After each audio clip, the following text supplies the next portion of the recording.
everyone, welcome to Budget with Sue. So today I'm just going to do a June budget review, a really quick one, just to see how I did in the month of June, and also want to go over a few goals that I have set for July, just to help me be better with my finances. Okay, everyone. So this is my June budget sheet, and uh, this is my June budget sheet, and here is the amount that we're working with after I minus off my bills.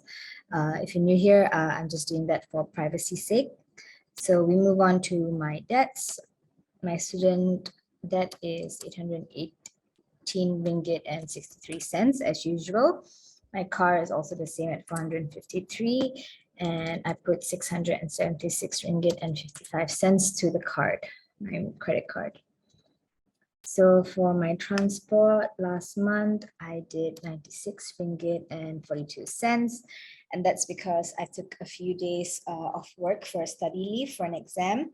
And so I wasn't driving as much as I usually do. So that's why I was able to keep it at just that amount.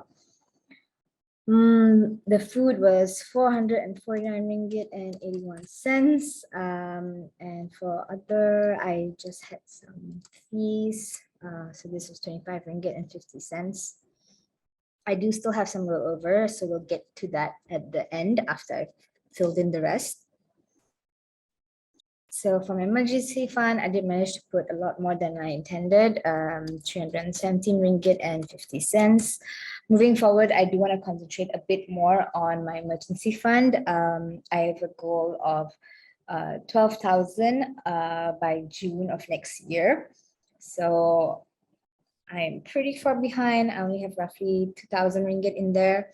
So I have a long way to go. And so I do want to put more effort towards bumping up my emergency fund in the next coming months, or rather over the next year.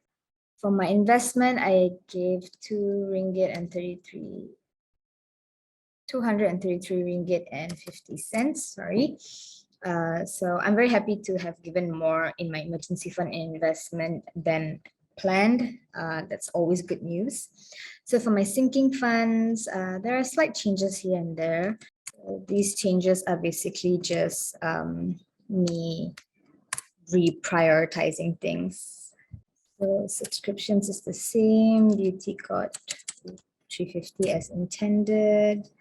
Gifts, I think I went down to 200 instead. Purpose, Christmas as usual, conscience as usual, car maintenance. I need to send my car for service. I put 165 there. Travel was the same. And my medical is 144 ringgit. So let's just fill in the rest here.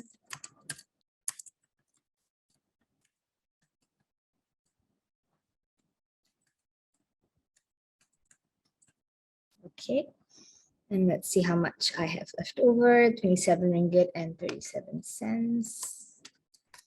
And that's how much I'm rolling over into July for my July budget. So that's it. So that was my budget review, and as for my goals, I have decided to stick with three very simple and actionable goals that I can do. So the first one is in regards to my food budget, and I plan to bring food from home at least 3 times a week. What I've noticed is that I tend to spend money on food when I'm at work, because I think for everyone, food is a very social thing, and especially here in Malaysia, there's a lot of social activities around food, and so that is kind of how I spend time with my colleagues and with my colleagues and friends at work. So because of that, I've decided that I should limit it to only twice a week. Otherwise, I am going way too over budget and I'm cutting it close.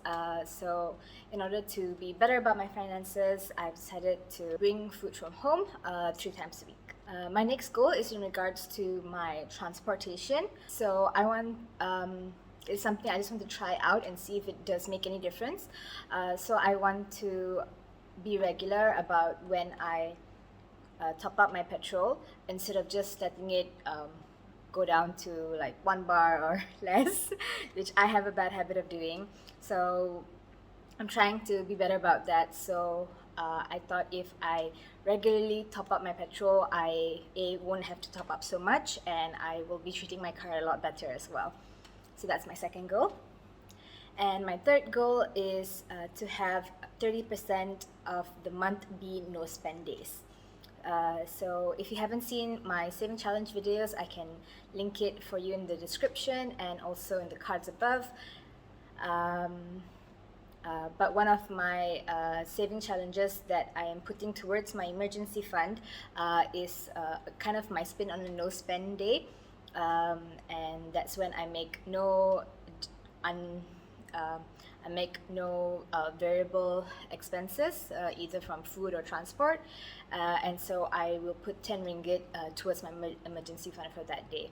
So my goal is to reach 30% of the month that I'm able to do that, which is roughly like 10-11 days, and I did manage to reach that in June, so I was really happy about that. So I'm setting myself the same goal for July, just because June was a bit of an anomaly because I was home a lot and I tend to spend less when I'm at home for some reason. I always thought it would be the opposite, but no, I spend less when I'm at home, and because of that anomaly, because I was on a study break, I want to see if I can do it in July as well, to see on a regular month if I can achieve that goal. So I'm hoping to be able to do all these 3 goals and have saved more money towards my emergency fund in July. So that's it for my June budget review, and I'll see you guys next week. Bye!